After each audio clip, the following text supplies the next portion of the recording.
Okay, I'd ask our guests to please take their seats so we can get started. The Committee on Energy and Commerce will now come to order. Before my opening statement, just as a reminder to our committee members on both sides, it's another busy day at Energy and Commerce. In addition, as you will recall, to this morning's Facebook hearing, later today, our Health Subcommittee will hold its third in the series of legislative hearings on solutions to combat the opioid crisis. And remember, our Oversight and Investigation Subcommittee will hold a hearing where we'll get an update on the restoration of Puerto Rico's electric infrastructure following last year's hurricane season. So just a reminder, when this hearing concludes, I think we have votes on the House floor. Our intent is to get through every member before that point to be able to ask questions, but then after the votes, we will come back into our subcommittees to do that work. As Ray Baum used to say, the fun never stops. The chair now recognizes himself for 5 minutes for purposes of an opening statement. Good morning and welcome, Mr. Zuckerberg, to the Energy and Commerce Committee in the House. We've called you here today for two reasons. One is to examine the alarming reports regarding breaches of trust between your company, one of the biggest and most powerful in the world, and its users. And the second reason is to widen our lens to larger questions about the fundamental relationship tech companies have with their users. The incident involving Cambridge Analytica and the compromised personal information of approximately 87 million American users, or mostly American users, is deeply disturbing to this committee. The American people are concerned about how Facebook protects and profits from its users' data. In short, does Facebook keep its end of the agreement with its users? How should we as policymakers evaluate and respond to these events? Does Congress need to clarify whether or not consumers own or have any real power over their online data? Have edge providers grown to the point that they need federal supervision? You and your co-founders started a company in your dorm room that's grown to be one of the biggest and most successful businesses in the entire world. Through innovation and quintessentially American entrepreneurial spirit, Facebook and the tech companies that have flourished in Silicon Valley join a legacy of great American companies who built our nation, drove our economy forward, and created jobs and opportunity. And you did it all without having to ask permission from the federal government and with very little regulatory involvement. The company you created disrupted entire industries and has become an integral part of our daily lives. Your success story is an American success story, embodying our shared values of freedom of speech, freedom of association, and freedom of enterprise. Facebook also provides jobs for thousands of Americans, including my own congressional district with data centers in Prineville. Many of our constituents feel a genuine sense of pride and gratitude for what you've created, and you're rightly considered one of the era's greatest entrepreneurs. This unparalleled achievement is why we look to you with a special sense of obligation and hope for deep introspection. While Facebook has certainly grown, I worry it may not have matured. I think it's time to ask whether Facebook may have moved too fast and broken too many things. There are critical unanswered questions surrounding Facebook's business model and the entire digital ecosystem regarding online privacy and consumer protection. What exactly is Facebook? A social platform, a data company, an advertising company, a media company, common carrier in the information age, all the above, or something else? Users trust Facebook with a great deal of information: their name, hometown, email, phone number, photos, private messages, and much, much more. But in many instances, users are not purposefully providing Facebook with data. Facebook collects this information while users simply browse other websites, shop online, or use a third-party app. People are willing to share quite a bit about their lives online based on the belief they can easily navigate and control privacy settings and trust that their personal information is in good hands. If a company fails to keep its promises about how personal data are being used, that breach of trust must have consequences. Today, we hope to shed light on Facebook's policies and practices surrounding third-party access to and use of user data. We also hope you can help clear up the considerable confusion that exists about how people's Facebook data are used outside of the platform. We hope you can help Congress, but more importantly, the American people, better understand how Facebook user information has been accessed by third parties, from Cambridge Analytica and CubeU to the Obama for America presidential campaign. And we ask that you share any suggestions you have for ways policymakers can help reassure our constituents that data they believe was only shared with friends or certain groups remains private to those circles. As policymakers, we want to be sure that consumers are adequately informed about how their online activities and information are used. These issues apply not just to Facebook, but equally to the other internet-based companies that collect information about users online. So, Mr. Zuckerberg, your expertise in this field is without rival.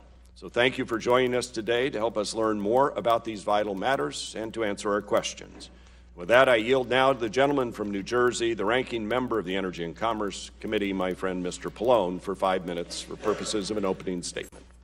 Thank you, Mr. Chairman, and I also want to thank you, Mr. Zuckerberg, for being here today.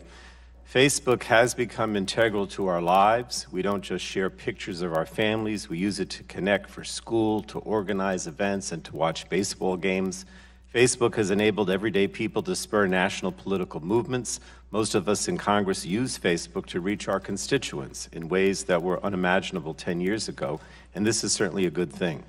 But it also means that many of us can't give it up easily. Many businesses have their only web presence on Facebook, and for professions like journalism, people's jobs depend on posting on the site. And this ubiquity comes with a price. For all the good it brings, Facebook can be a weapon for those like Russia and Cambridge Analytica that seek to harm us and hack our democracy. Facebook made it too easy for a single person, in this instance Alexander Kogan, to get extensive personal information about 87 million people. He sold this data to Cambridge Analytica, who used it to try to sway the 2016 presidential election for the Trump campaign. And Facebook made itself a powerful tool for things like voter suppression, in part by opening its platform to app developers with little or no oversight. But it gets worse. The fact is, no one knows how many people have access to the Cambridge Analytica data, and no one knows how many other Cambridge Analyticas are still out there. Shutting down access to data to third parties isn't enough, in my opinion. Facebook and many other companies are doing the same thing. They're using people's personal information to do highly targeted product and political advertising. And Facebook is just the latest in a never-ending string of companies that vacuum up our data but fail to keep it safe. And this incident demonstrates yet again that our laws are not working. Making matters worse, Republicans here in Congress continue to block or even repeal the few privacy protections we have. In this era of nonstop data breaches, last year, Republicans eliminated existing privacy and data security protections at the FCC. And their justification that those protections were not needed because the Federal Trade Commission has everything under control. Well, this latest disaster shows just how wrong the Republicans are. The FTC used every tool Republicans have been willing to give it, and those tools weren't enough. And that's why Facebook acted like so many other companies and reacted only when it got bad press. We all know the cycle by now. Our data is stolen, the company looks the other way, eventually reporters find out, publish a negative story, and the company apologizes, and Congress then holds a hearing, and then nothing happens. By not doing its job, this Republican-controlled Congress has become complicit in this nonstop cycle of privacy by press release. And the cycle must stop because the current system is broken. So I was happy to hear that Mr. Zuckerberg conceded that his industry needs to be regulated, and I agree. We need comprehensive privacy and data security legislation. We need baseline protections that stretch from internet service providers to data brokers to app developers and to anyone else who makes a living off our data. We need to figure out how to make sure these companies act responsibly even before the press finds out. But while securing our privacy is necessary, it's not sufficient. We need to take steps immediately to secure our democracy. We can't let what happened in 2016 happen again. And to do that, we need to learn how Facebook was caught so flat-footed in 2016.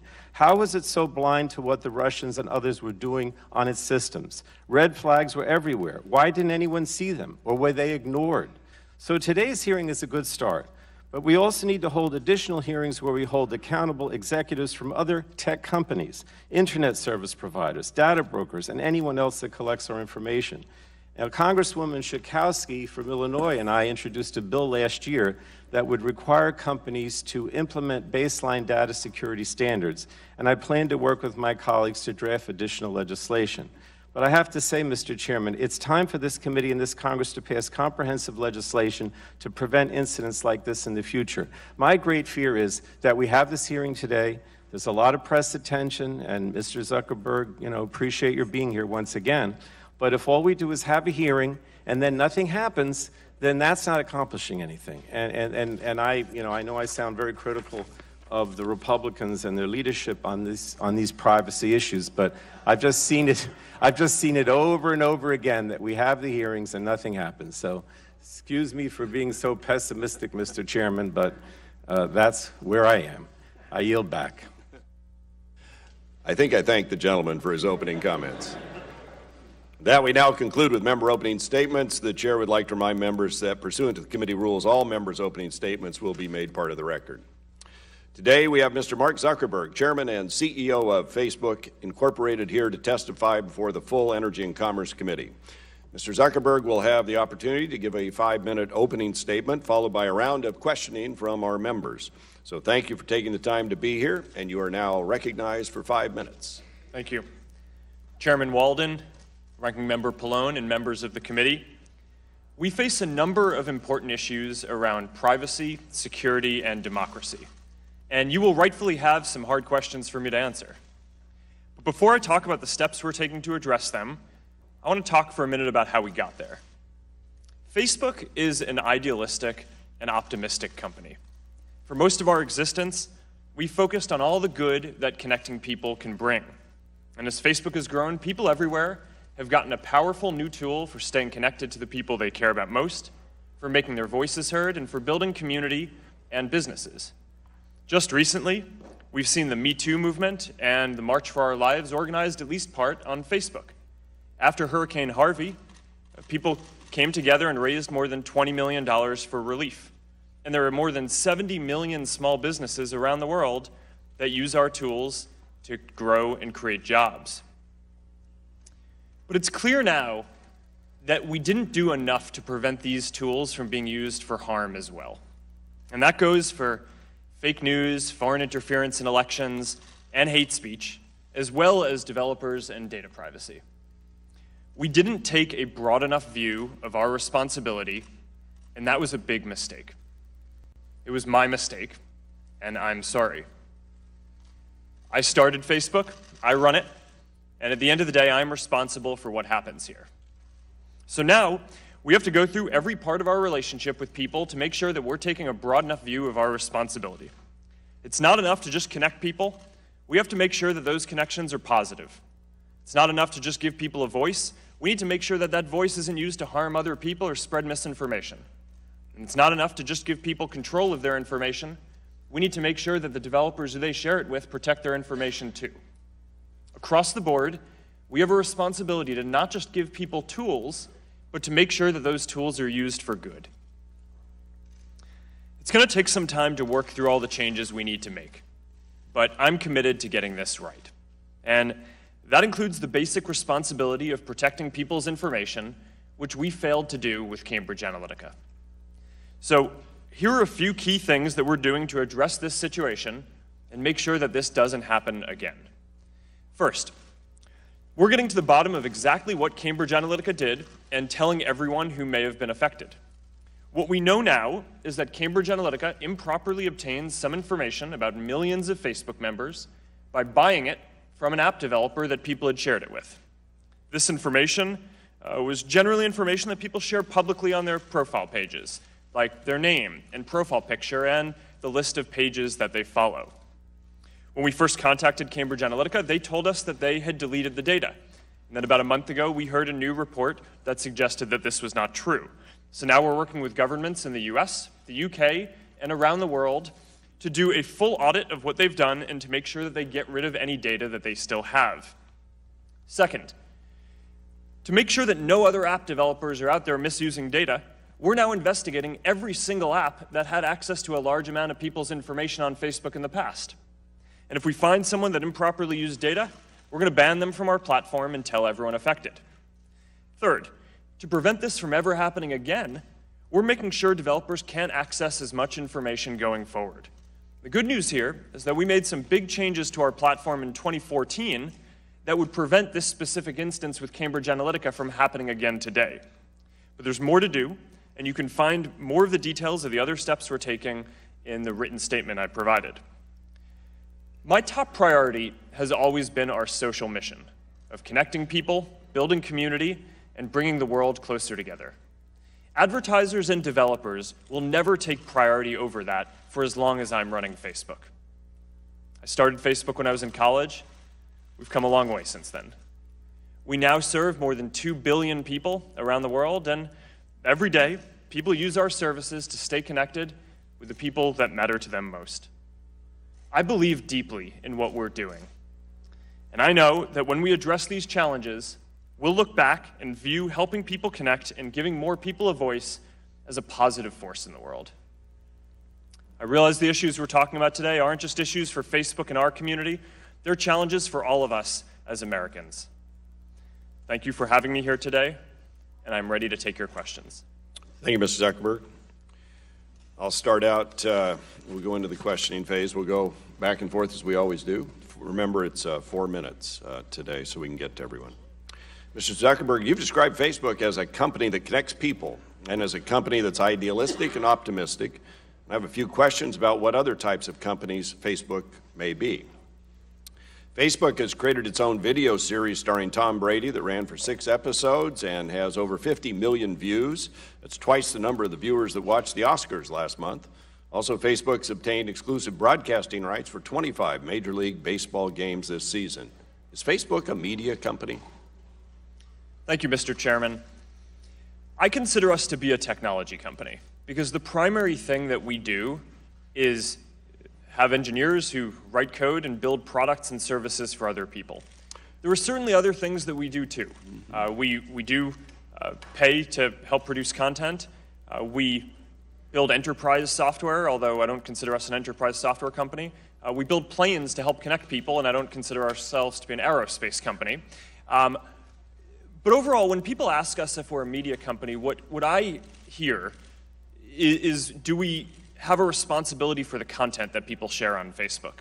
And I believe the answer to that question is yes. All right, let me ask the next one. You can send money to friends on Facebook Messenger using a debit card or a PayPal account to, quote, split meals, pay rent, and more, close quote. People can also send money via Venmo or their bank app. Is Facebook a financial institution? Mr. Chairman, I do not consider ourselves to be a financial institution, although you're right that we do provide tools for people to send money. So you've mentioned several times that you started Facebook in your dorm room in 2004. 15 years, 2 billion users, and several, unfortunately, breaches of trust later. Is Facebook today the same kind of company you started with a harvard.edu email address? Well, Mr. Chairman, I think we've evolved quite a bit as a company. When I started it, I certainly didn't think that we would be the ones building this broad of a community around the world. I thought someone would do it. I didn't think it was going to be us. So we've definitely grown. And you've recently said that you and Facebook have not done a good job of explaining what Facebook does. And so back in 2012 and 2013, when a lot of this scraping of user and friend data was happening, did it ever cross your mind that you should be communicating more clearly with users about how Facebook is monetizing their data? I understand that Facebook does not sell user data per se in the traditional sense, but it's also just as true that Facebook's user data is probably the most valuable thing about Facebook. In fact, it may be the only truly valuable thing about Facebook. Why wasn't explaining what Facebook does with users' data a higher priority for you as a co-founder and now as CEO? Mr. Chairman, you're right that we don't sell any data, and I would say that we do try to explain what we do as time goes on. It's a broad system. You know, every day, about 100 billion times a day, people come to one of our products, whether it's Facebook or Messenger or Instagram or WhatsApp, to put in a piece of content, whether it's a photo that they want to share or a message they want to send someone. And every time, there's a control right there about who you want to share it with. Do you want to share it publicly to broadcast it out to everyone? Do you want to share it with your friends, a specific group of people? Do you want to message it to just one person or a couple of people? That's the most important thing that we do, and I think that in the product that's quite clear. I do think that we can do a better job of explaining how advertising works. There is a common misperception, as you say, that is just reported, often keeps on being reported, that for some reason we sell data. I can't be clearer on this topic. We don't sell data. That's not how advertising works, and I do think we could probably be doing a clearer job explaining that given the misperceptions that are out there. Given the situation, can you manage the issues that are before you, or does Congress need to intercede? I'm going to leave that because I'm over my time. That, and I want to flag an issue the Vietnam Veterans of America have raised too, and we'll get back with your staff on that about some fake pages that are up. But I want to stay on schedule. So with that, I'll yield to Mr. Pallone for 4 minutes. Thank you. Mr. Zuckerberg, you talked about how positive and optimistic you are, and I guess I'm sorry because I'm not. I don't have much faith in corporate America, and I certainly don't have much faith in their GOP allies here in Congress. I really look at everything that this committee does, or most of what this committee does, in terms of the right to know. In other words, I always fear that people, they go on Facebook, they don't necessarily know what's happening or what's going on with their data. And so to the extent that we could pass legislation, which I think we need, and you said that we probably should have some legislation, I want that legislation to give people the right to know, to empower them, to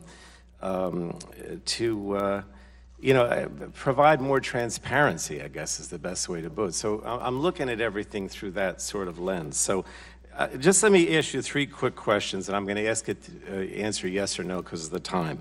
Yes or no, is Facebook limiting the amount or type of data Facebook itself collects or uses? Congressman, yes, we limit a lot of the data that we collect and use. But see, I don't see that in the announcements you've made. Like, you've made all these announcements the last few days about the changes you're going to make, and I don't really see how those announcements or changes limit the amount or type of data that Facebook collects or uses in an effective way. But let me go to the second one. Again, this is my concern that users currently may not know or take affirmative action to protect their own privacy. Yes or no, is Facebook changing any user default settings to be more privacy protective? Congressman, yes. In response to these issues, we've changed a lot of the way that our platform works so that way developers can't get access to as much information. But see, again, I don't see that in the changes that you propose. I don't really see any way that these user default settings, you're changing these user default settings in a way that is going to be more privacy protection. But let me protective. But let me go to the third one. Yes or no? Will you commit to changing all the user default settings to minimize, to the greatest extent possible, the collection and use of users' data? Can you make that commitment? Congressman, we try to collect and give people the ability. But I'd like you to answer yes or no, if you could. Will you make the commitment to changing all the user default settings to minimize, to the greatest extent possible, the collection and use of users' data? I don't think that's hard for you to say yes to, unless I'm missing something. Congressman, this is a complex issue that I think deserves more than a one-word answer. Well, again, that's disappointing to me because I think you should make that commitment, and maybe what we could do is follow up with you on this, if possible, if that's okay. We can do that follow-up? Yes. All right. Now, you said yesterday that each of us owns the content that we put on Facebook and that Facebook gives some control to consumers over their content, but we know about the problems with Cambridge Analytica. I know you changed your rules in 2014 and again this week, but you still allow third parties to have access to personal data. How can consumers have control over their data when Facebook doesn't have control over the data itself? That's my concern. Last question. Congressman, what we allow with our developer platform is for people to choose to sign into other apps and bring their data with them. That's something that a lot of people want to be able to do.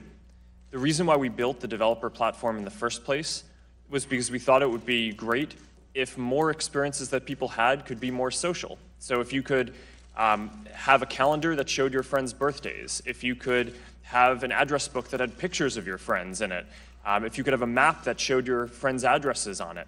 In order to do that, you need to be able to sign into an app, bring some of your data and some of your friends' data, and that's what we built. Now, since then, we've recognized that that can be used for abuse too, so we've limited it so now people can only bring their data when they go to an app. But that's something that a lot of people do on a day-to-day basis, is sign into apps and websites with Facebook, and that's something that we're going to have to. Yeah, I know. I still think that there's not enough. People aren't empowered enough to really make those decisions in a positive way. Chair now recognizes former chairman of the committee, Mr. Barton of Texas, for 4 minutes. Well, thank you, and thank you, Mr. Zuckerberg, for being here. People need to know that you're here voluntarily. You're not here because you've been subpoenaed, so we appreciate that.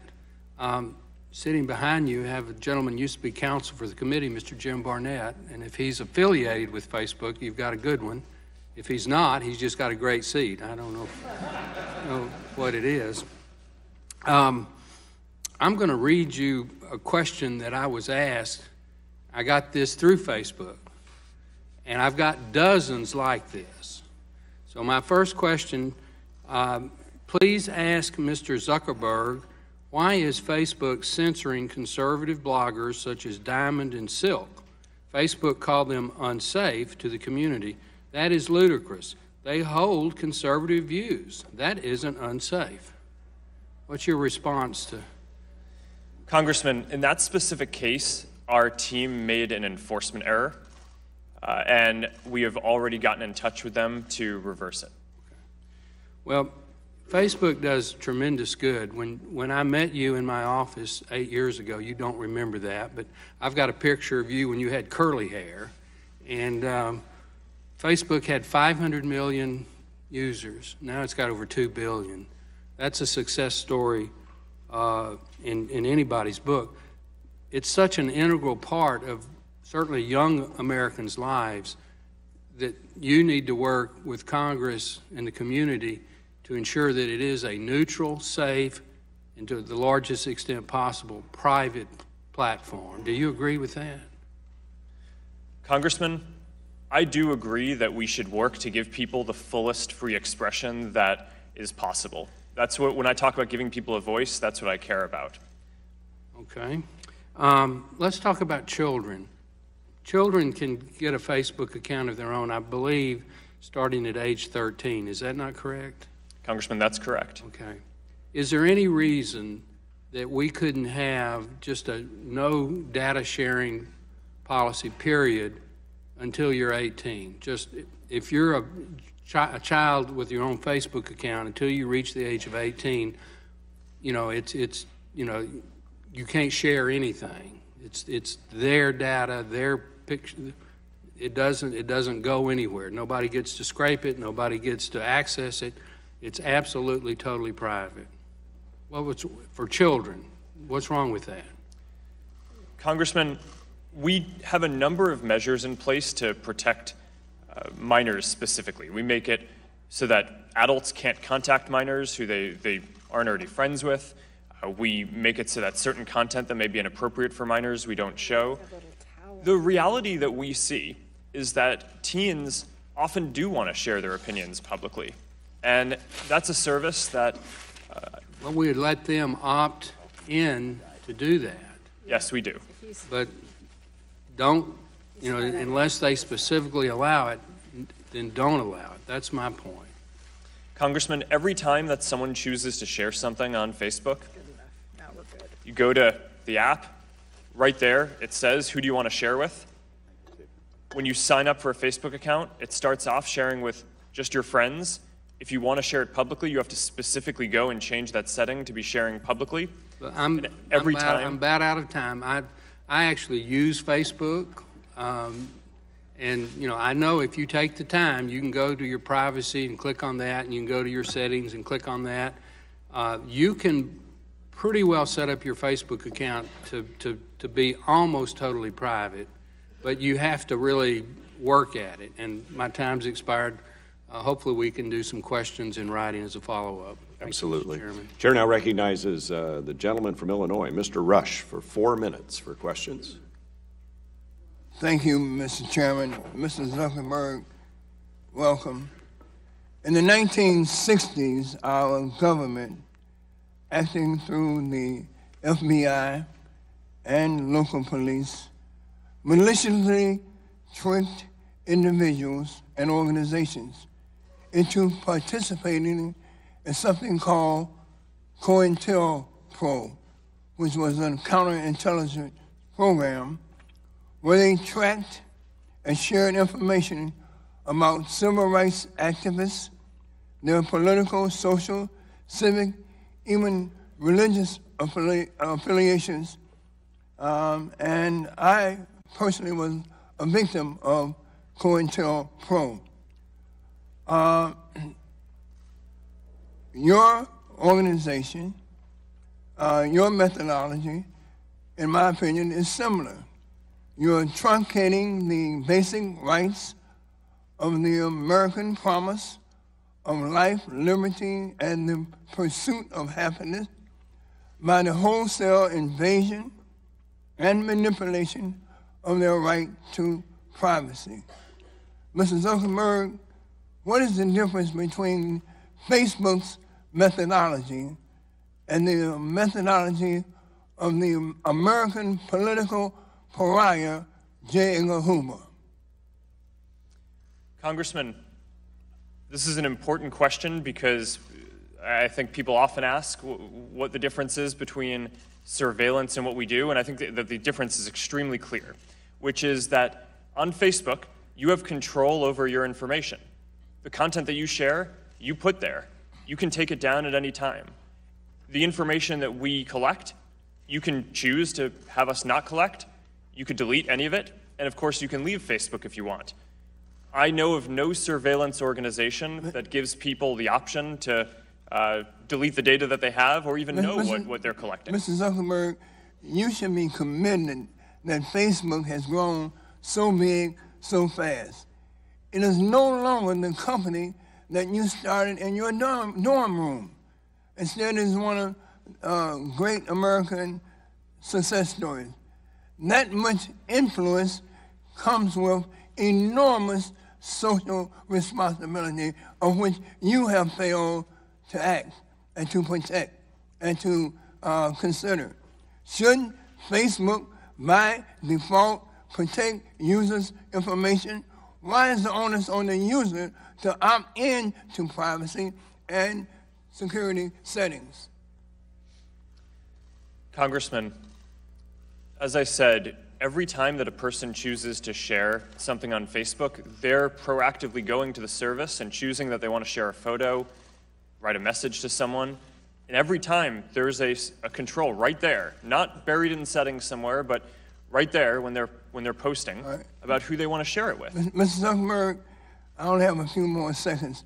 In November 2017, ProPublica reported that Facebook was still allowed housing advertisers to systematically exclude advertisements to specific racial groups and explicitly prohibited practice.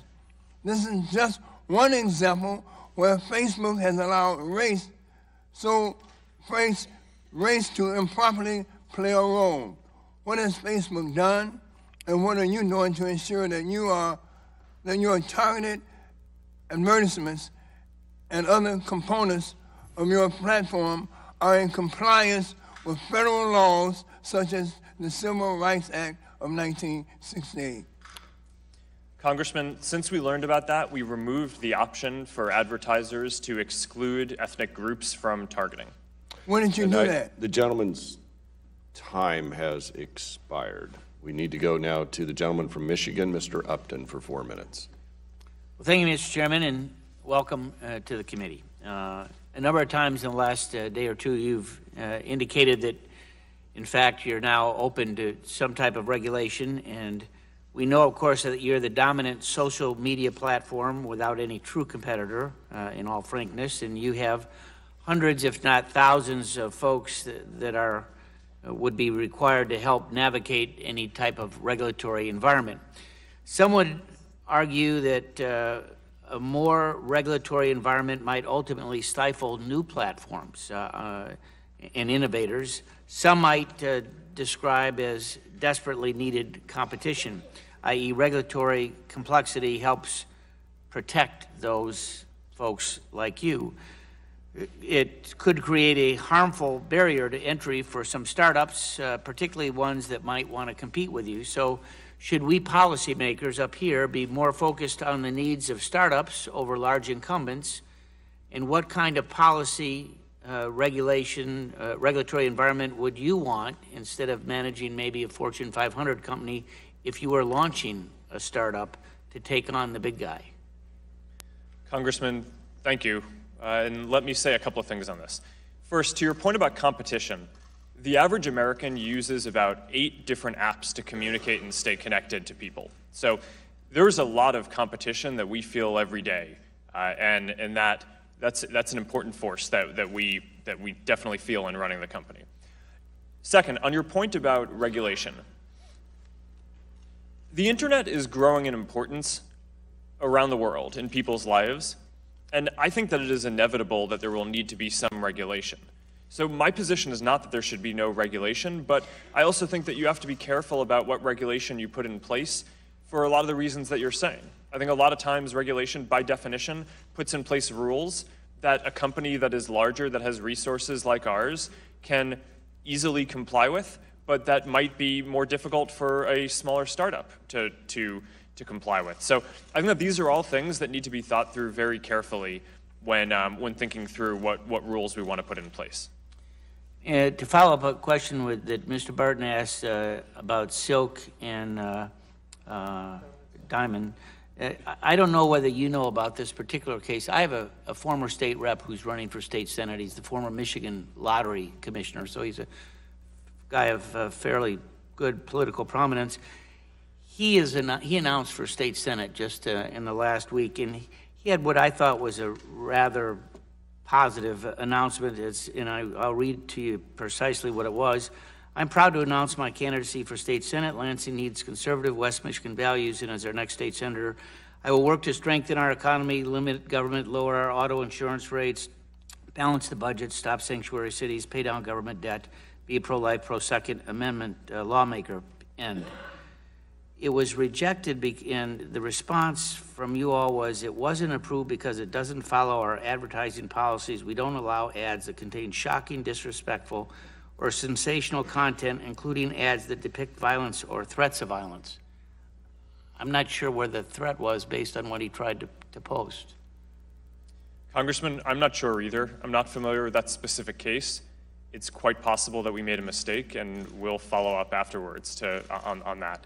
Okay. Overall, we have, by the end of this year, we'll have about 20,000 people at the company who work on security and content review related issues, but there's a lot of content flowing through the systems and a lot of reports, and unfortunately, we don't always get these things right when people report it to us. Okay. Thank you. Gentleman's time's expired. Chair recognizes the gentlelady from California, Ms. Eshoo, for 4 minutes. Thank you, Mr. Chairman. Good morning, Mr. Zuckerberg. First, I believe that our democratic institutions are undergoing a stress test in our country. And I believe that American companies owe something to America. I think the damage done to our democracy relative to Facebook and its platform being weaponized are incalculable. Enabling the cynical manipulation of American citizens for the purpose of influencing an election is deeply offensive, and it's very dangerous. Putting our private information on offer without concern for possible misuses, I think, is simply irresponsible. I invited my constituents going into the weekend to participate in this hearing today by submitting what they want to ask you. And so my questions are theirs. And Mr. Chairman, I'd like unanimous consent to place all of their questions in the record. Without objection. So these are a series of just yes/no questions. Do you think you have a moral responsibility to run a platform that protects our democracy? Yes or no? Congressman, yes. Have users of Facebook who were caught up in the Cambridge Analytica debacle been notified? Yes, we are starting to notify people this week. We started Monday, I believe. Will Facebook offer to all of its users a blanket opt in to share their privacy data with any third-party users? Congresswoman, yes, that's how our platform works. You have to opt in to sign into any app before you use it. Well, let me just add that it is a minefield in order to do that. And you have to make it transparent, clear, in pedestrian language, just once. This is what we will do with your data. Do you want this to happen or not? So I think that this is being blurred. I think you know what I mean by it. Are you aware of other third-party information mishandlings that have not been disclosed? Congresswoman, no. Although we are currently going through the process of investigating every single You're not app sure? that had access to a large amount of data. What does that mean? It means that we're going to look into every app that had a large amount of access to data in the past before we locked down the platform. So you're not aware? That because there are tens of thousands of apps, we will find some. All right, well, I only have 4 minutes. Was your data included in the data sold to the malicious third parties? Your personal data? Yes. It was. Are you willing to change your business model in the interest of protecting individual privacy? Congresswoman, we have made and are continuing to make changes to reduce the amount of No, data. are you willing to change your business model in the interest of protecting individual privacy? Congresswoman, I'm not sure what that means. Well, I'll follow up with you on it. When did Facebook learn that Cambridge Analytica's research project was actually for targeted psychographic political campaign work? Congresswoman, it might be useful to clarify what actually happened here. Well, no, I don't have time for a long answer, though. When did Facebook learn that? And when you learned it, did you contact their CEO immediately? And if not, why not? Congresswoman, yes. When we learned in 2015 that a Cambridge University researcher associated with the academic institution that built an app that people chose to share We know what their data happened with them, but I'm asking you. Yes, I'm answering your question. Right. When we learned about that, we So in immediately... 2015 you learned about it? Yes. And you spoke to their CEO immediately? We shut down the app. Did you speak to And their we CEO demanded- immediately? We got in touch with them, and we asked them we demanded that they delete any of the data that they had, and their chief data officer told us that they had. The gentlelady's time has expired. Thank Chair you. now recognizes the gentleman from Illinois, Mr. Shimkus, for 4 minutes. Thank you, Mr. Chairman. Thank you for being here, Mr. Zuckerberg. Two things. First, I want to thank Facebook. You streamlined our congressional baseball game last year. We got the managers here, and I was told that because of that, we raised an additional $100,000 for DC literacy and feeding kids and stuff. So that's the other thing is I usually put my stuff up on the TV. I don't want to do it very much because it's my dad, and he'd be mad if he went international like you are. And he's been on Facebook for a long time. He's 88. It's been good for connecting with kids and grandkids. I just got my mother involved on an iPad, and because she can't handle a keyboard. And I did this last week. So that in this world of activity, I still think there is a positive benefit for my parents to be engaged on this platform. So, but there's issues that's being raised today. And so I'm going to go into a couple of those. Facebook developed access to user and friend data back in, your main update was in 2014. So the question is, what triggered that update? Congressman, this is an important question to clarify. So in 2007, we launched the platform in order to make it so that people could sign into other apps, bring some of their information, and some of their friends' information to have social experiences. This created a lot of innovative experiences, new games, companies like Zynga. There were companies that you're familiar with, like Netflix and Spotify, had integrations with this that allowed social experiences in their apps. But unfortunately, there were also a number of apps that use this for abuse, to collect people's data. So if I can interrupt, it's just, you identified that there was possibly social scraping going on. Yeah, there was abuse. And that's why in 2014, we took the step of fundamentally changing how the platform works. So now, when you sign into an app, you can bring your information, and if a friend has also signed into the app, then the app can know that you're friends, so you can have a social experience in that app. But when you sign into an app, it now no longer brings information from other people. Yeah, let me go to your announcement of audits. Who's going to conduct an audit when we're talking about, are there other Cambridge Analytics out there? Yes, Congressman, good question. So we're going to start by doing an investigation internally of every single app that had access to a large amount of information before we lock down the platform. If we detect any suspicious activity at all, we are working with third-party auditors. I imagine there will have to be a number of them because there are a lot of apps, and they will conduct the audit for us. Yeah, I think we would hope that you would bring in a third party to help us clarify and have more confidence. The last question I have is, in yesterday's hearing, you talked a little about Facebook tracking in different scenarios, including logged off users. Can you please clarify us how that works, and how does tracking work across different devices? Yes, Congressman, thank you for giving me the opportunity to clarify that. So one of the questions is what information do we track and why about people who are not signed into Facebook? We track certain information for security reasons and for ads reasons. For security, it's to make sure that people who are not signed into Facebook can't scrape people's public information.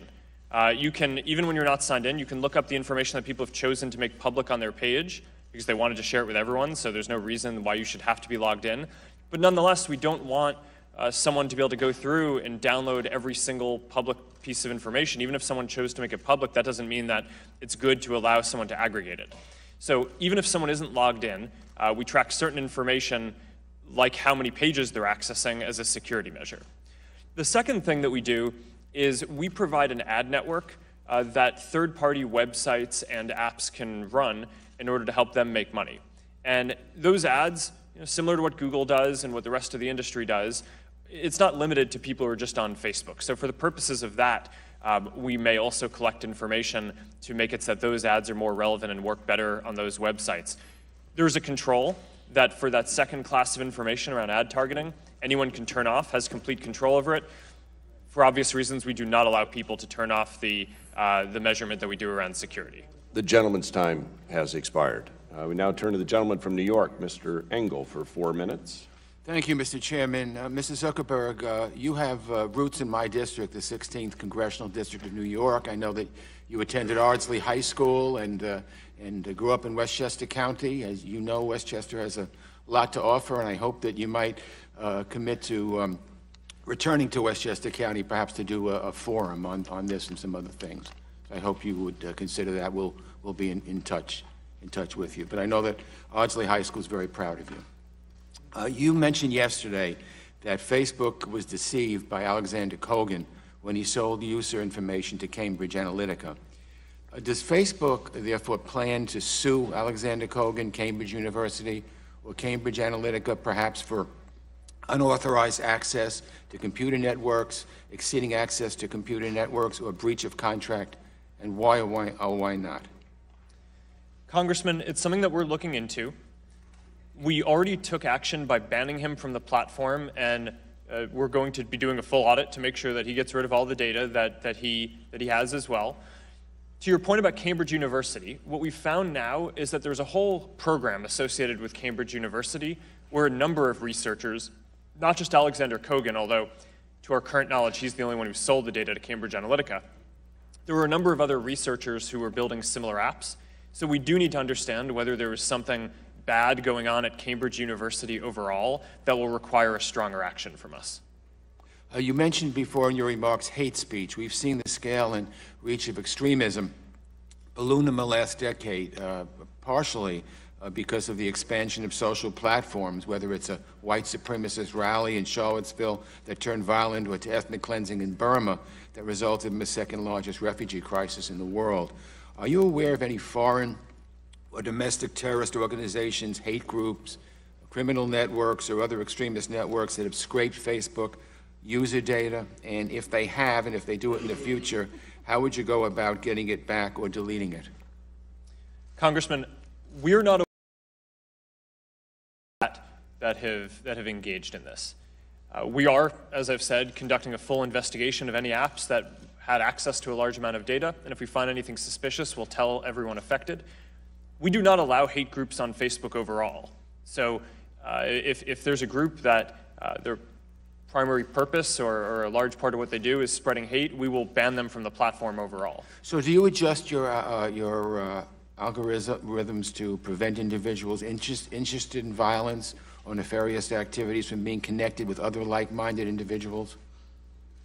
Sorry, could you repeat that? Do you adjust your algorithms to prevent individuals interested in violence or bad activities from being connected with other like-minded individuals? Congressman, yes, that's certainly an important thing that we need to do. Okay, and finally, let me say this. Many of us are very angry about Russian influence in the 2016 presidential elections and Russian influence over our presidential elections. Does Facebook have the ability to detect when a foreign entity is attempting to buy a political ad? And is that process automated? Do you have procedures in place to inform key government players when a foreign entity is attempting to buy a political ad or when it might be taking other steps to interfere in an election? Congressman, yes, this is an extremely important area. After we were slow to identify the Russian information operations in 2016, this has become a top priority for our company to prevent that from ever happening again. Especially this year in 2018, which is such an important election year with the US midterms, but also major elections in India, Brazil, Mexico, Hungary, Pakistan, and a number of other places. So we're doing a number of things that I'm happy to talk about or follow up with afterwards around deploying new AI tools that can proactively catch fake accounts that Russia or others might create to spread misinformation. And one thing that I'll end on here, just because I know we're running low on time, is since the 2016 election, there have been a number of significant elections, including the French presidential election, the German election, and last year the US Senate Alabama special election. And the AI tools that we deployed in those elections were able to proactively take down tens of thousands of fake accounts that may have been trying to do the activity that you're talking about. So our tools are getting better. For as long as Russia has people who are employed who are trying to perpetrate this kind of interference, it will be hard for us to guarantee that we're going to fully stop everything.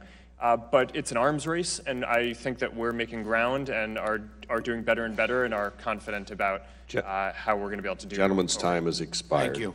Chair recognizes Chairman of the Health Subcommittee, Dr. Burgess of Texas, for 4 minutes. Thank you, Mr. Chairman, and thanks to our witness for being here today. Mr. Chairman, I have a number of articles that I'm asking unanimous consent to insert into the record.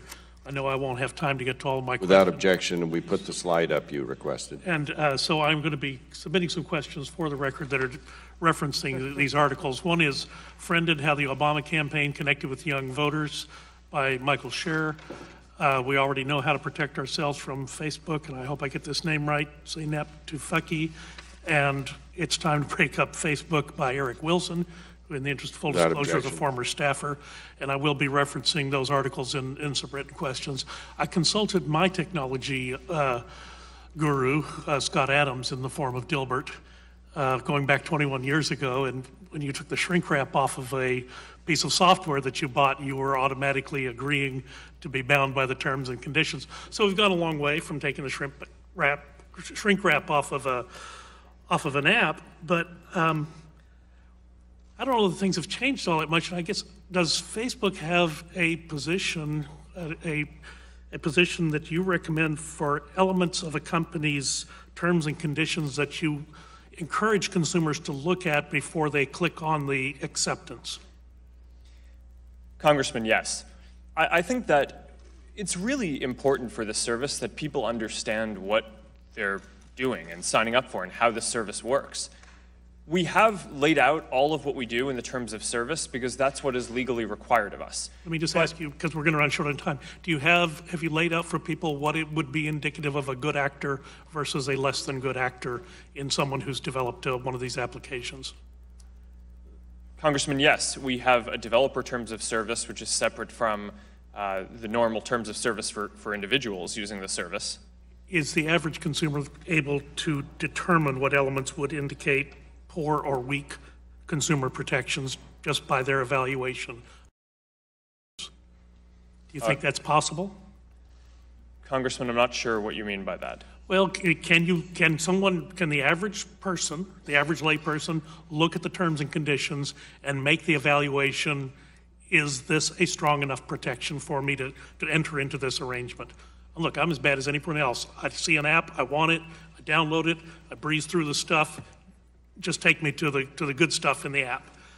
But if a consumer wanted to know, could they know? Congressman, I think you're raising an important point, which is that I think if someone wanted to know, they could. But I think that a lot of people probably just accept terms of service without taking the time to read through it.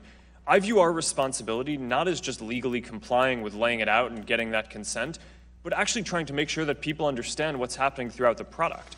That's why every single time that you share something on Facebook or one of our services, right there is a control in line where you control who you want to share with.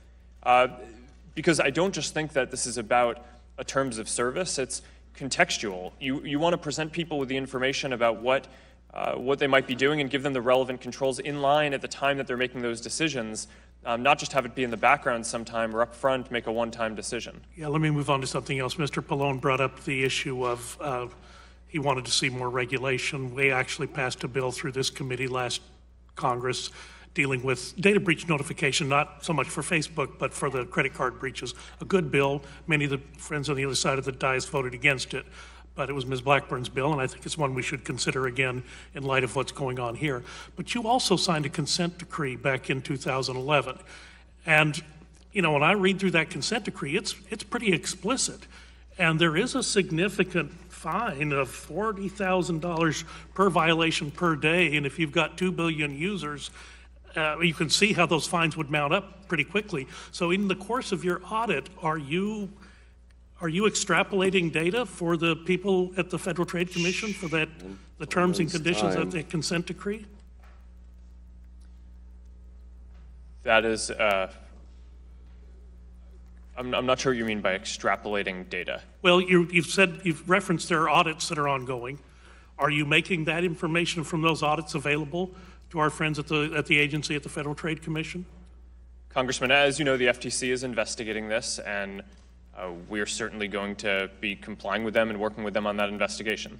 Gentleman's time's expired. Chair recognizes the gentleman from Texas, Mr. Green, for 4 minutes. Thank you, Mr. Chairman, and welcome to our committee. I want to follow up on what my friend from North Texas talked about on his cartoon. Next month, the General Data Protection Regulation, the GDPR, goes into effect in the European Union. The GDPR is pretty prescriptive on how companies treat consumer data, and it makes it clear that consumers need to be in control of their own data. And Mr. Zuckerberg, Facebook has committed to abiding to these consumer protections in Europe, and you face large penalties if they don't. In recent days, you've said that Facebook intends to make the same settings available to users everywhere, not only in Europe. Did I understand correctly that Facebook would not only make the same settings available, but that will make the same protections available to Americans that they will the Europeans? Yes, Congressman, all the same controls will be available around the world. Okay. And you commit today that Facebook will extend the same protections to Americans that European users will receive under the GDPR? Yes, Congressman. We believe that everyone around the world deserves good privacy controls. We've had a lot of these controls in place for years. The GDPR requires us to do a few more things, and we're going to extend that to the world. There are many requirements in the GDPR, so I'm just going to focus on a few of them. The GDPR requires that the company's request for user consent to be requested in a clear and concise way using language that is understandable and be clearly distinguishable from other pieces of information, including terms and conditions. How will that requirement be implemented in the United States? Congressman, we're going to put at the top of everyone's app when they sign in a tool that walks people through the settings and gives people the choices and asks them to make decisions on how they want their settings set. One of the GDPR's requirements is data portability. Users must be permitted to request a full copy of their information and be able to share that information with any companies that they want to. I know Facebook allows users in the U.S. to download their Facebook data. Does Facebook plan to use the currently existing ability of users to download their Facebook data as the means to comply with the GDPR's data portability requirement? Congressman, I think we may be updating it a little bit, but as you say, we've had the ability to download your information for years now, and people have the ability to see everything that they have in Facebook, to take that out, delete their account, and move their data anywhere that they want. Okay. Does that download file include all the information Facebook has collected about any given individual? In other words, if I download my Facebook information, is there other information accessible to you within Facebook that I wouldn't see on that document, such as browsing history or the inferences that Facebook has drawn from users for advertising purposes? Congressman, I believe that all of your information is in that file. Okay. GDPR also gives users the right to object to the processing of their personal data for marketing purposes, which, according to Facebook's website, includes custom micro-targeted audiences for advertising. Will the same right be available to Facebook users in the United States, and how will that be implemented? Congressman, I'm not sure how we're going to implement that yet. Let me follow up with you on that. Okay. Thank you, Mr. Chairman. And again, as a small, Facebook conducted a couple of years ago an effort in our district in Houston for our small businesses, and it was one of the most successful outreach I've seen. So I appreciate that outreach to helping small businesses use Facebook to market their products. Thank you, Mr. Chairman. Thank you, gentlemen. The chair now recognizes the gentlelady from Tennessee, Ms. Blackburn, for 4 minutes.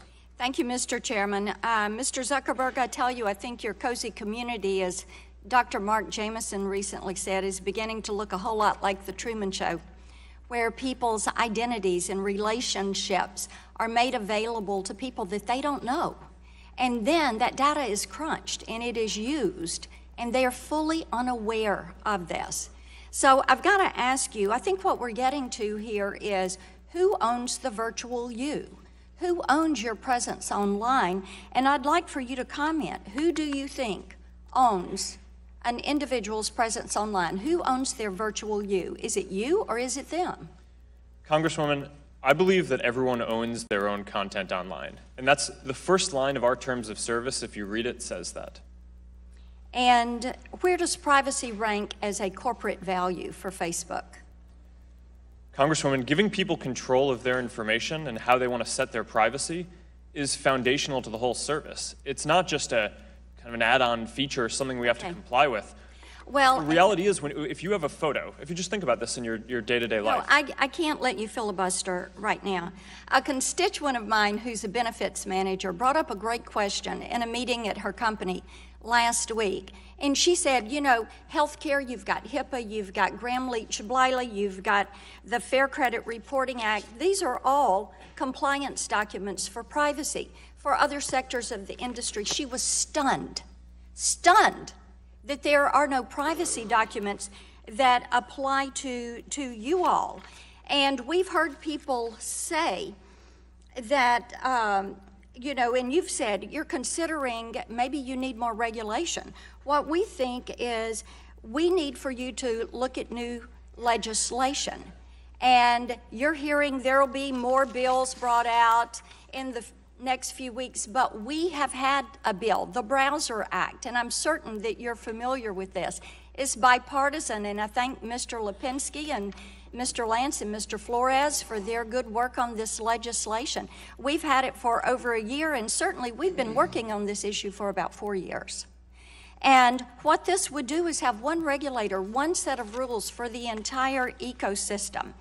And will you commit to working with us to pass privacy legislation, to pass the Browser Act? Will you commit to doing that? Congresswoman, I'm not directly familiar with the details of what you just said, but I certainly think that regulation in this area... Let's get familiar with the details. As you have heard, we need some rules and regulations. This is only 13 pages. The Browser Act is 13 pages, so you can easily become familiar with it, and we would appreciate your help. And I've got to tell you, as Mr. Green just said, as you look at the EU privacy policies, you're already doing much of that, if you're doing everything you claim, because you will have to allow consumers to control their data, to change, to erase it. You have to give consumers opt-in so that mothers know. My constituents in Tennessee want to know that they have a right to privacy, and we would hope that that's important to you all. I want to move on and ask you something else, and please get back to me once you've reviewed the Browser Act. I would appreciate hearing from you. We've done one hearing on algorithms. I chair Communications and Technology Subcommittee here. We're getting ready to do a second one on algorithms. We're going to do one next week on prioritization.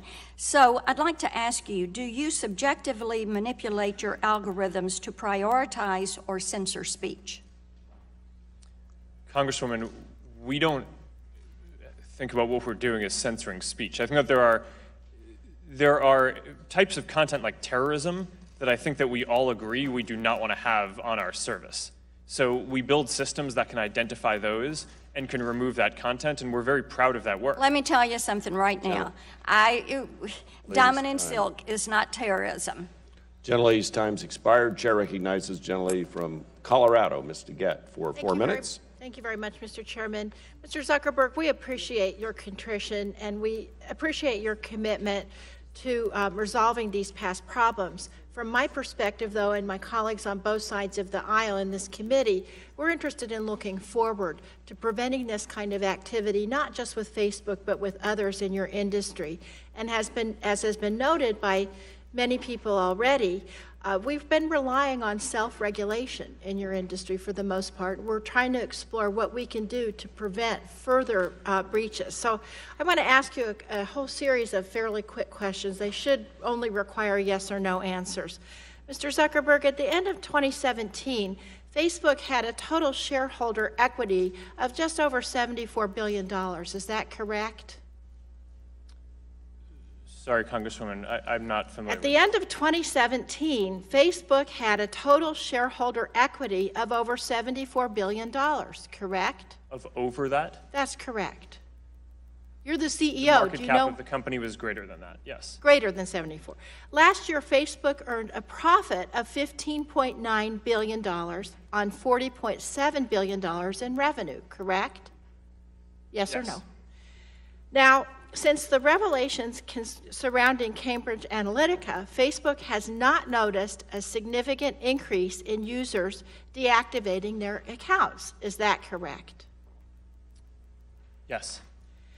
Now, since the revelations surrounding Cambridge Analytica, Facebook has also not noticed a decrease in user interaction on Facebook, correct? Yes, that's correct. Okay.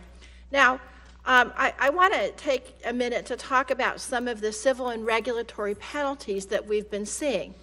I'm aware of 2 class action lawsuits that Facebook has settled relating to privacy concerns. Lane versus Facebook was settled in 2010. That case resulted in no money being awarded to Facebook users. Is that correct? Congresswoman, I'm not familiar with the details of that. You're the CEO of the company, correct? Yes. Now, this major lawsuit was settled. Do you know about the lawsuit? Congresswoman, I get briefed on these. You know about this lawsuit, Lane versus Facebook, yes or no? I'm not familiar with the details. Okay, if you can supplement, I'll just tell you, there was this lawsuit and the users got nothing.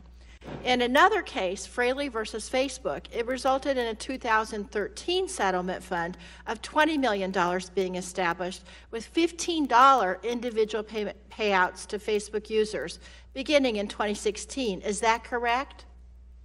Congresswoman, I'm not familiar. You don't know about that one either. Okay, well, I'll tell you with our it happened. team, but I don't remember the exact details of it. Okay. Now, as the result of a 2011 FTC investigation into Facebook's privacy policy, do you know about that one?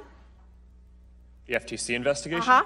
Yes. Okay. You entered into a consent decree with the FTC, which carried no financial penalty for Facebook. Is that correct? Congresswoman, I don't remember if we had a financial penalty. You're the CEO of the company. You entered into a consent decree, and you don't remember if you had a financial penalty. I remember the consent decree. The consent decree is extremely important to how we Yes. operate the company. I would think a financial penalty would be too. Okay. Well, the reason you probably don't remember it is because the FTC doesn't have the authority to issue financial penalties for first-time violations. The reason I'm asking these questions, sir, is because we continue to have these abuses and these data breaches, but at the same time, it doesn't seem like future activities are prevented. And so I think one of the things that we need to look at in the future, as we work with you and others in the industry, is putting really robust penalties in place in case of improper actions. And that's why I ask these questions. Gentlelady's time's expired. Chair recognizes the gentleman from Louisiana, the whip of the House, Mr. Scalise, for 4 minutes. Thank you, Mr. Chairman. And Mr. Zuckerberg, I appreciate you coming here. I know, as some of my other colleagues mentioned, you came here voluntarily, and we appreciate the opportunity to have this discussion because clearly what your company's been able to do has revolutionized the way that people can connect. And there's a tremendous benefit to our country. Now it's a worldwide platform, and it's helped create a shortage of computer programmers. So as a former computer programmer, I think we would both agree that we need to encourage more people to go into the computer sciences because our country is a world leader, thanks to your company and so many others. But it obviously raises questions about privacy and data and how the data is shared and what is a user's expectation of where that data goes. So I want to ask a few questions. First, would you agree that we need more computer programmers and people to go into that field? Congressman, yes. That's a public service announcement we just made, so appreciate you joining me in that.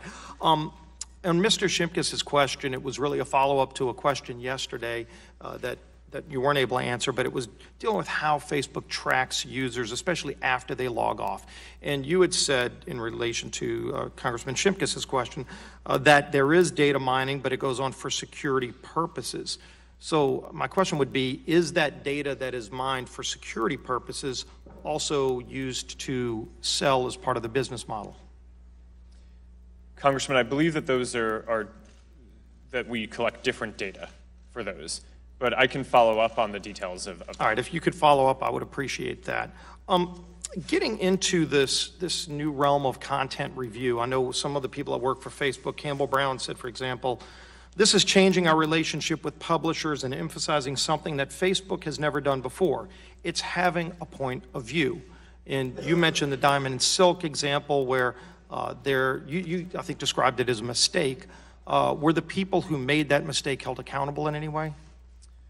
Congressman, let me follow up with you on that. That situation developed while I was here preparing to testify, so I'm not in all the details of it. I do want to ask you about a study that was done dealing with the algorithm that Facebook uses to describe what is fed to people through the news feed.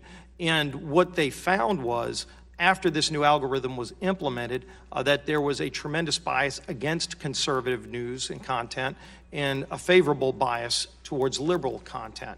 And if you can look at that, that shows a 16-point disparity, which is concerning. I would imagine you're not going to want to share the algorithm itself with us.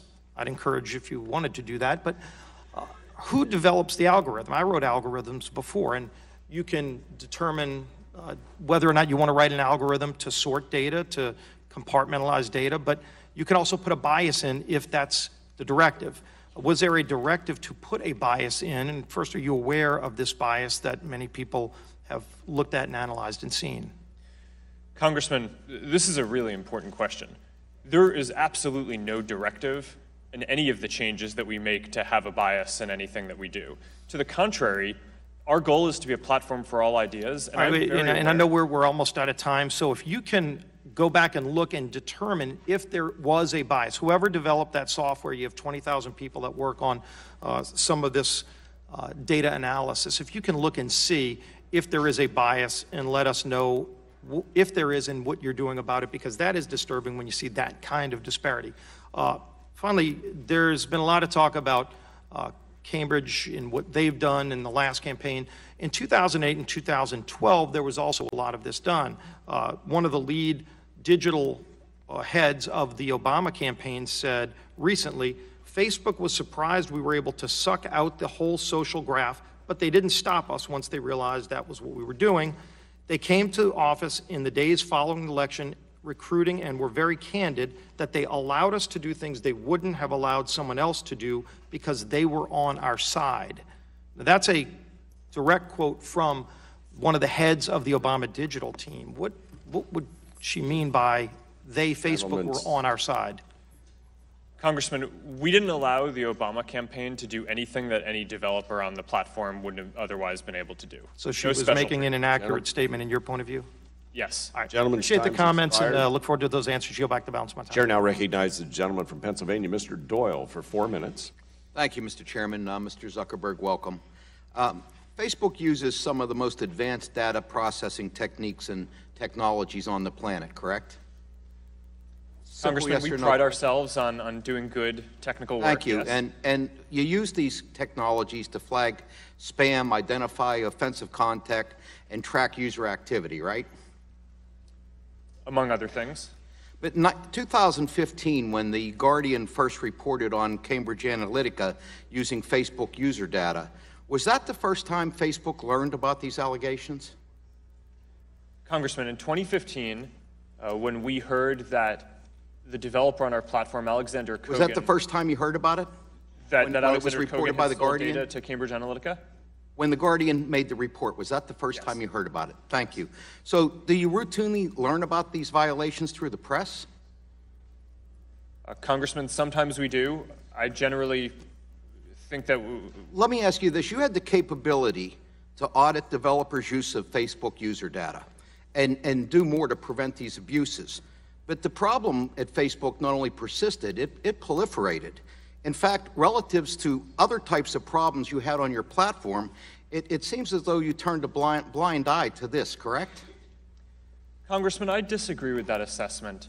I do think that going forward, we need to take a more proactive view of policing what the developers do. But looking back, we've had an app review process. We investigate. But Mr. Zuckerberg, it seems to us that it seems like you were more concerned with attracting and retaining developers on your platform than you were with ensuring the security of Facebook's user data. Let me switch gears. Your company is subject to a 20-year consent decree with the FTC since 2011, correct? Congressman, we have a consent decree, yes.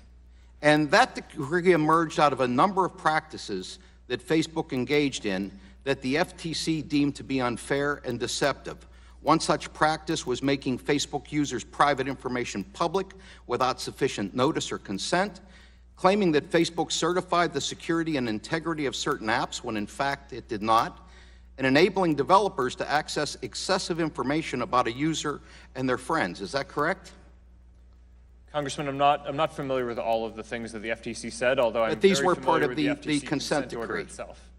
So I think I'm just concerned that despite this consent decree, Facebook allowed developers access to an unknown number of user profiles on Facebook for years, potentially hundreds of million, potentially more, and not only allowed but partnered with individuals and app developers such as Alexander Kogan, who turned around and sold that data on the open market and to companies like Cambridge Analytica. Mr. Zuckerberg, you've said that you plan to audit tens of thousands of developers that may have improperly harvested Facebook user data. You also said that you plan to give all Facebook users access to some user controls that will be made available in the EU under the GDPR. But it strikes me that there's a real trust gap here. This developer data issue is just one example. But why should we trust you to follow through on these promises when you have demonstrated to flout both your own internal policies and government oversight when the need suits you? Congressman, respectfully, I disagree with that characterization. We've had a review process for apps for years. We've reviewed tens of thousands of apps a year and taken action against a number of them. Our process was not enough to catch a developer I see my time is almost over. I just want to say, systems Mr. outside of Chairman, our systems. that to my mind, the only way we're going to close this trust gap is through legislation that creates and empowers a sufficiently resourced expert oversight agency with rulemaking authority to protect the digital privacy and ensure that companies protect our users' data. With that, I yield back. Gentleman's time's expired. Chair recognizes the Chairman of the Subcommittee on Digital Commerce and Consumer Protection, Mr. Latta of Ohio, for 4 minutes. Well, thank you very much, Chairman, and Mr. Zuckerberg, thanks very much for being with us today. First question I have is, can you tell the Facebook users that the Russians and the Chinese have not used the same methods as other third parties to scrape the entire social network for their gain? Congressman, we have not seen that activity. None at all? Not that I am aware of. Okay. Let me ask this question. You know, a little bit's been going on when you made your opening statement in regards to what you'd like to see done with the company and steps moving forward. There's been a couple of questions, you know, about you're going to be investigating the apps. How many apps are there out there that you'd have to investigate? There are tens of thousands of apps that had access to a large amount of people's information before we locked down the platform in 2014. Okay. So we're going to do an investigation that first involves looking at their patterns of API access and what those companies were doing. And then if we find anything suspicious, then we're going to bring in third-party auditors to go through their technical and physical systems to understand what they did. And if we find that they misused any data, then we'll ban them from our platform, make sure that they delete the data, and tell everyone affected. Okay. Just to follow up on that then, how long would it take to investigate each of those apps once you're doing that? Because again, when you're talking about tens of thousands and you're going through that entire process then, how long would it take to go through each one of those apps? Yes, Congressman, it's going to take many months to do this full process. Okay. And it's going to be an expensive process with a lot of auditors, but we think that this is the right thing to do at this point. All right. You know, before we'd thought that when developers told us that they weren't going to sell data, that was a good representation. But one of the big lessons that we've learned here is that clearly we cannot just take developers' word for it. We need to go and enforce that. Okay. When we're talking about audits, and there's been some questions about this, on the audits in 2011, Facebook did sign that consent order with the Federal Trade Commission for the privacy violations. Part of that consent order requires Facebook to submit third-party privacy audits to the FTC every 2 years. First, are you aware of the audits? And second, why didn't the audits disclose or find these issues with the developers' access to users' data? Yes, Congressman, I'm aware of the audits that we do. We do audits every other year. They're ongoing. The audits have not found material issues with our privacy programs in place at the company.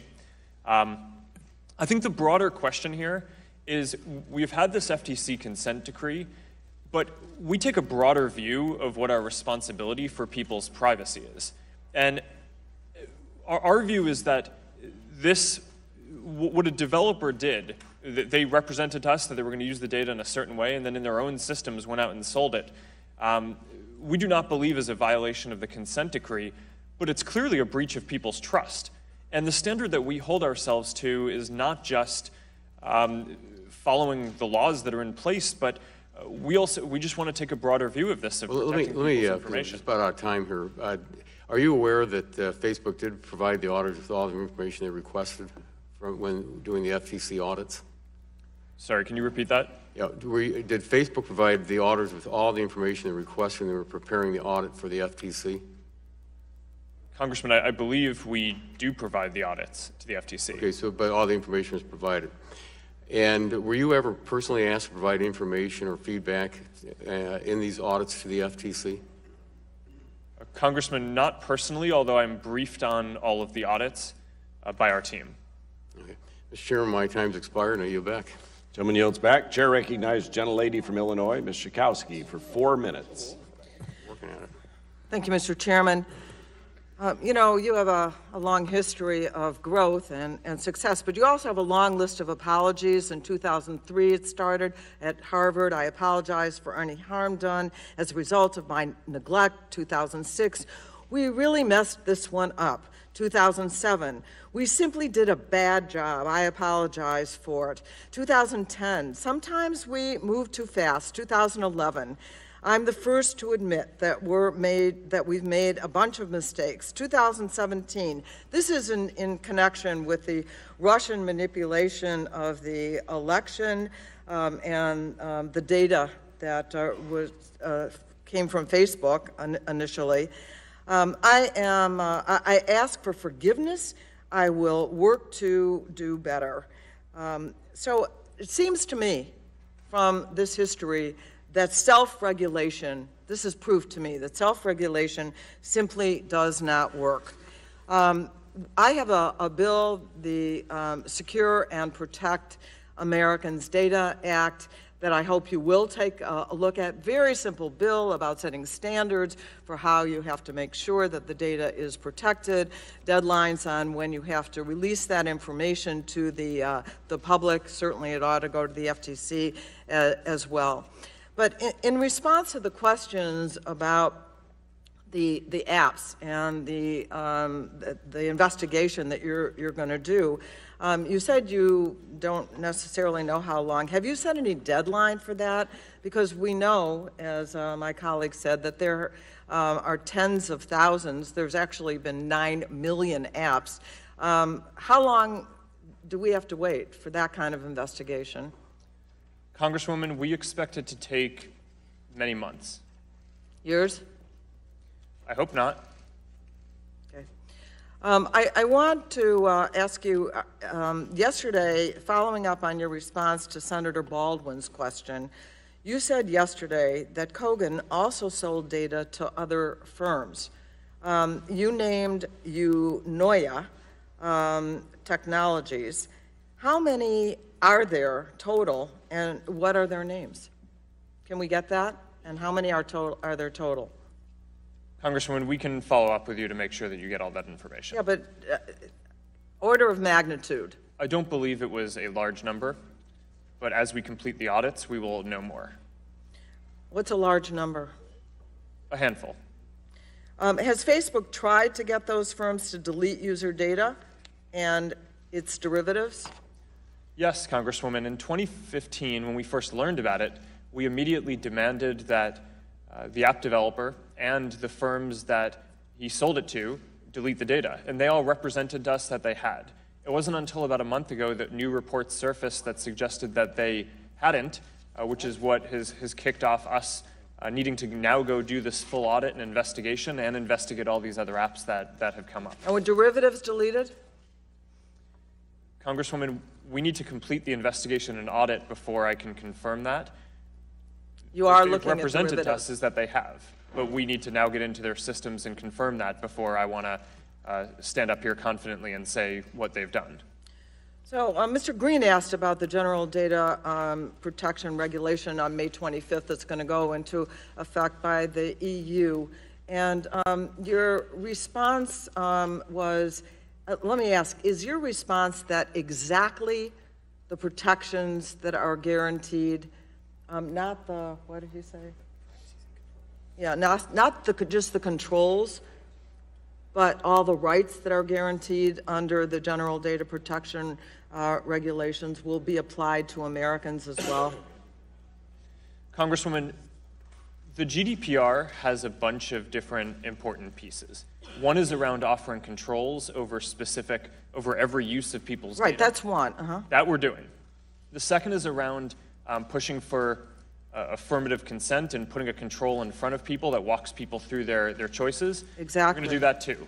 The second, although that might be different depending on the laws in specific countries and different places, but we're going to put a tool at the top of everyone's app that walks them through their settings and helps them understand what is going on. It sounds like it will not be exact. And let me say, as we look at the distribution of information, that who's going to protect us from Facebook is also a question. Thank you. Gentlelady's time's expired. Chair recognizes the gentlelady from Washington State, the conference chairman. Oh, yeah, turn on my. Thank you. And thank you, Mr. Zuckerberg, for joining us. Today is clearly timely. There's a number of extremely important questions Americans have about Facebook, including questions about safety and security of their data, about the process by which their data is made available to third parties, about what Facebook is doing to protect consumer privacy as we move forward. But one of the issues that is concerning me, and I'd like to dig a little deeper into, is how Facebook treats content on its platform.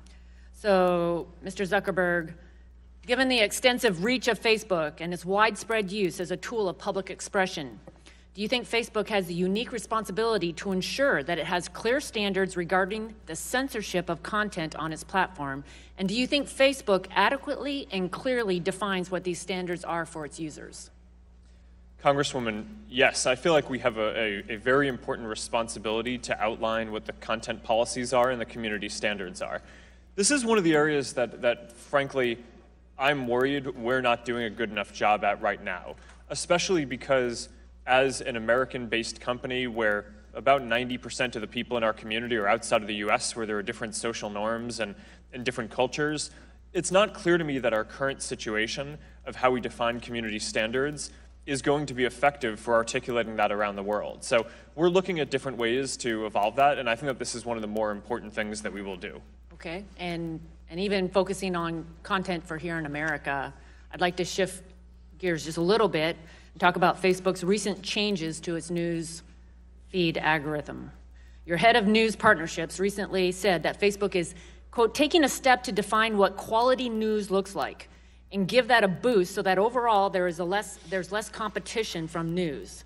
Can you tell me what she means by less competition from news? And also, how does Facebook objectively determine what is acceptable news and what safeguards exist to ensure that, say, religious or conservative content is treated fairly? Yes, Congresswoman. I'm not sure specifically what that person was referring to, but I can walk you through what the algorithm change was if that's useful. Well, maybe I'll just go on to my other questions then. There's an issue of content discrimination, and it's not a problem unique to Facebook. There's a number of high-profile examples of edge providers engaging in blocking and censoring religious and conservative political content. In November, FCC Chairman Pai even said that edge providers routinely block or discriminate against content they don't like. This is obviously a serious allegation. How would you respond to such an allegation, and what is Facebook doing to ensure that its users are being treated fairly and objectively by content reviewers? Congresswoman, the principle that we're a platform for all ideas is something that I care very deeply about. I am worried about bias, and we take a number of steps to make sure that none of the changes that we make are targeted in any kind of biased way. And I'd be happy to follow up with you and go into more detail on that, because I agree that this is a serious issue. Over Easter, a Catholic university's ad with a picture of a historic San Damiano cross was rejected by Facebook. Though Facebook addressed the error within days, that it happened at all is deeply disturbing. Could you tell me what was so shocking, sensational, or excessively violent about the ad to cause it to be initially censored? Given that your company has since said it did not violate terms of service, how can users know that their content is being viewed and judged accordingly to objective standards? Congresswoman, it sounds like we made a mistake there. I apologize for that. And unfortunately, with the amount of content in our systems and the current systems that we have in place to review, we make a relatively small % of mistakes in content review, but that's too many, and this is an area where we need to improve. What I will say is that I wouldn't extrapolate from a few examples to assuming that the overall system is biased. I get how people can look at that and draw that conclusion, but I don't think that that reflects the way that we're trying to build the system or what we've seen. Gentleladies. Thank you, and this is an important issue in building trust, and that is going to be important as we move forward. Thank you, and I yield. Gentlelady's time's expired. Chair recognizes gentleman from North Carolina, Mr. Butterfield, for 4 minutes. Thank you, Mr. Chairman, and thank you, Mr. Zuckerberg, for your testimony here today. Mr. Zuckerberg, you have stated that your goal with Facebook is to build strong communities, and certainly that sounds good. You've stated here today on the record that you did not live up to the privacy expectations, and I appreciate that. But this committee, and you must know this committee is counting on you to right a wrong, and I hope you get it.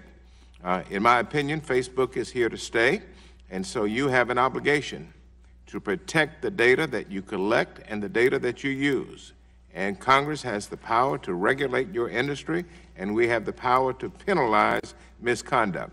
But I want to go in a different direction today, sir. You and your team certainly know how I feel about racial diversity in corporate America, and Sheryl Sandberg and I talk about that all of the time. Let me ask you this, and the Congressional Black Caucus has been very focused on holding your industry accountable, not just Facebook, your industry accountable for increasing African American inclusion at all levels of the industry. And I know you have a number of diversity initiatives. In 2017, you've increased your black representation from 2 to 3%. While this is a small increase, it's better than none. And this does not nearly meet the definition of building a racially diverse community. CEO leadership, and I've found this to be absolutely true, CEO leadership on issues of diversity is the only way that the technology industry will change. So will you commit, sir, to personally convene a meeting of CEOs in your sectors, many of them, all of them perhaps are your friends, and to do this very quickly to develop a strategy to increase racial diversity in the technology industry? Congressman, I think that that's a good idea, and we should follow up on it. From the conversations that I have with my fellow leaders in the tech industry, I know that this is something that we all understand that the whole industry is behind on, and Facebook is certainly a big part of that issue. And we care about this not just from the justice angle, but because we know that having diverse viewpoints is what will help us serve our community better, which is ultimately what we're here to do. And I think we know that the industry is behind on this and want to take We've steps talked with you over the years about this, and while there has been some marginal improvement, we must do better than we have done. Recently, you appointed an African-American, our friend Ken Chenault, to your board, and of course Erskine Bowles is already on your board, who is also a friend, but we've got to concentrate more on board membership for African-Americans and also minorities at the entry level within your company.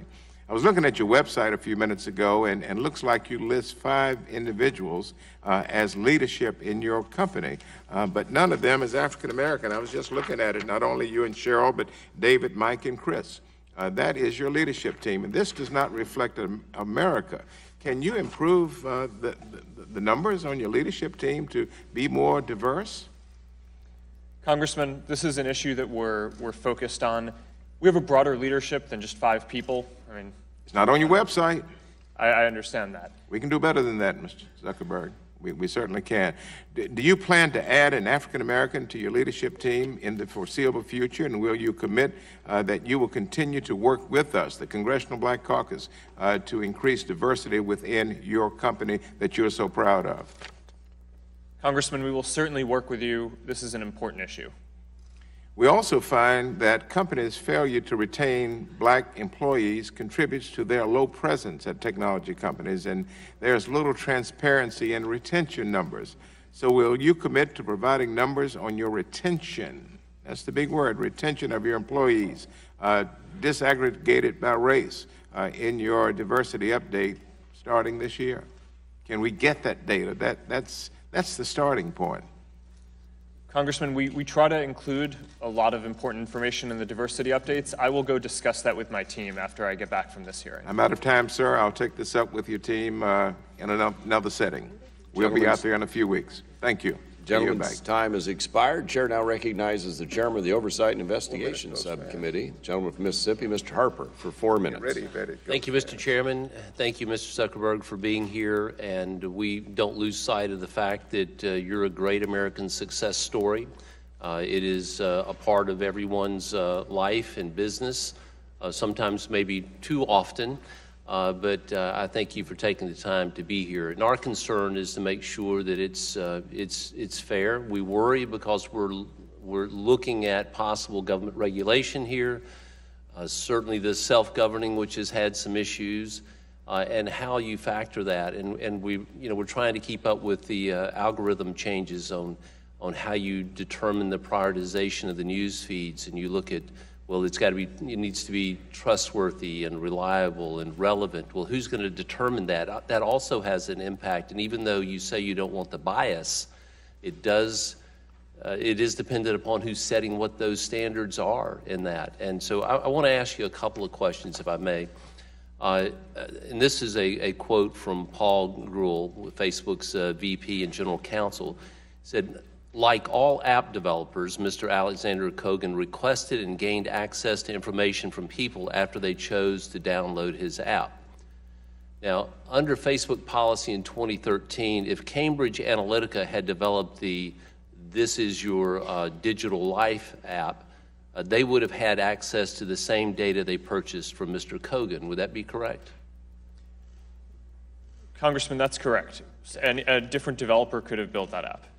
Okay, now, according to politifact.com, and this is a quote, the Obama campaign and Cambridge Analytica both gained access to huge amounts of information about Facebook users and their friends, and in neither case did the friends of app users consent, close quote. This data that Cambridge Analytica acquired was used to target voters with political messages, much as the same type of data was used by the Obama campaign to target voters in 2012. Would that be correct? Congressman, the big difference between these cases is that in the Kogan case, people signed into that app expecting to share the data with Kogan, and then he turned around and in violation of our policies and in violation of people's expectations, sold it to a third-party firm, to Cambridge Analytica in this case. Sure. I think that we were very clear about how the platform worked at the time, that anyone could sign into an app, and they'd be able to bring their information if they wanted and some information from their friends. People had control over that, so if you wanted, you could turn off the ability to sign into apps or turn off the ability for your friends to be able to bring your information. The platform worked the way that we had designed it at the time. I think we now know that we should have a more restrictive platform where people cannot also bring information from their friends and can only bring their own information, but that's the way that the system worked. And whether in violation of the agreement or not, you agree that users have an expectation that their information would be protected and remained private and not be sold. And so that's something that, the reason that we're here today. You know, and I can certainly understand the general public's outrage if they're concerned regarding the way Cambridge Analytica required their information. But if people are outraged because they use that for political reasons, would that be hypocritical? Shouldn't they be equally outraged that the Obama campaign used the data of Facebook users without their consent in 2012? Congressman, what I think people are rightfully very upset about is that an app developer that people had shared data with sold it to someone else, and frankly, we didn't do enough to prevent that or understand it soon enough. Thank you. And now we have to go through and put in place systems that prevent that from happening again, and making sure that we have sufficient controls in place in our ecosystem so that way developers can't abuse people's data. Thank you, Mr. Zuckerberg. My time's expired. Yield back. Gentleman yields back the balance of his time. Gentlelady from California, Ms. Matsui, is recognized for 4 minutes. Thank you, Mr. Chairman, and welcome, Mr. Zuckerberg. Thank you very much here. You know, I was just thinking about Facebook and how you developed your platform, first from a social platform amongst friends and colleagues and enjoying a community. And a lot of that was based upon trust, because you knew your friends, right? But that evolved into this business platform, and one of the pillars still was trust. And I think I think everyone here agree that trust is in short supply here, and that's why we're here today. Now, you've constantly maintained that consumers own the data they provided to Facebook and should have control over it. And I appreciate that, and I just want to understand more about what that means. To me, if you own something, you ought to have some say about how and when it's used. But to be clear, I don't just mean pictures, email addresses, Facebook groups, or pages. I understand the data and information consumers provided to Facebook can be and perhaps is used by algorithms to form assumptions and inferences about users to better target ads to the individuals. Now, do you believe that consumers actually own their data even when that data has been supplemented by a data broker, assumptions algorithms have made about that user or otherwise? And this is kind of the question that Ms. Blackburn has come up with, our own comprehensive profile, which is kind of our virtual self. Congresswoman, I believe that people own all of their own content. Where this gets complicated is, let's say I take a photo and I share it with you. Now, is that my photo or is it your photo? I would take the position that it's our photo, which is why we make it so that you can't bring, it's that I can bring that photo to another app if I want, but you can't. Well, once it gets to the data broker, though, so there's certain algorithms and certain assumptions made. What happens after that? Sorry, can you clarify that? Well, what I mean is that if you supplement this data, you say you're owning it, but you supplement this when other data brokers, use their own algorithms to supplement this and make their own assumptions, then what happens there? Because that is, to me, somebody else is taking that over. How can you say that we own that data? Congresswoman, all the data that you put in, all the content that you share on Facebook is yours. You control how it's used. You can remove it at any time. You can get rid of your account and get rid of all of it at once. No, but you can't claw it back once it gets out there, right? I mean, that's really, we might own our own data, but once it's used in advertising, we lose control over it. Is that not right?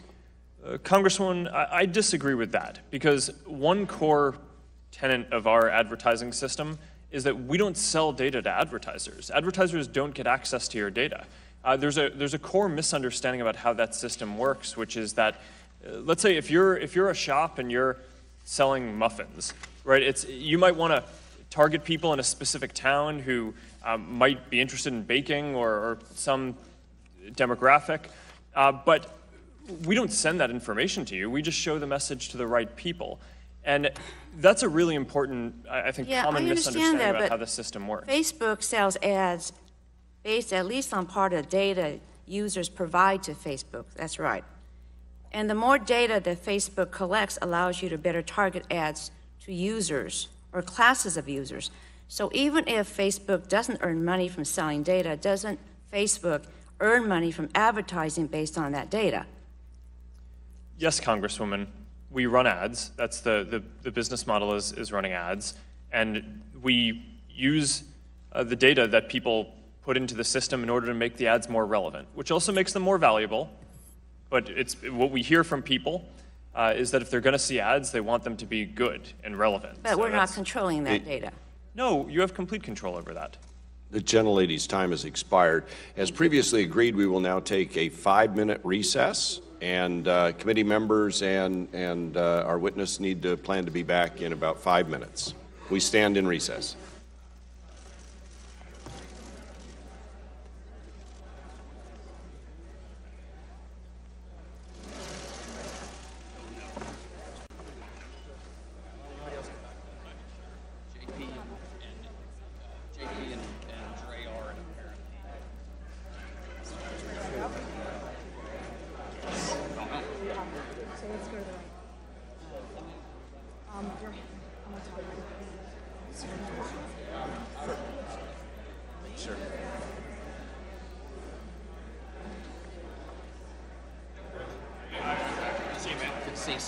Yes, sir. Thank you. Talk to you soon.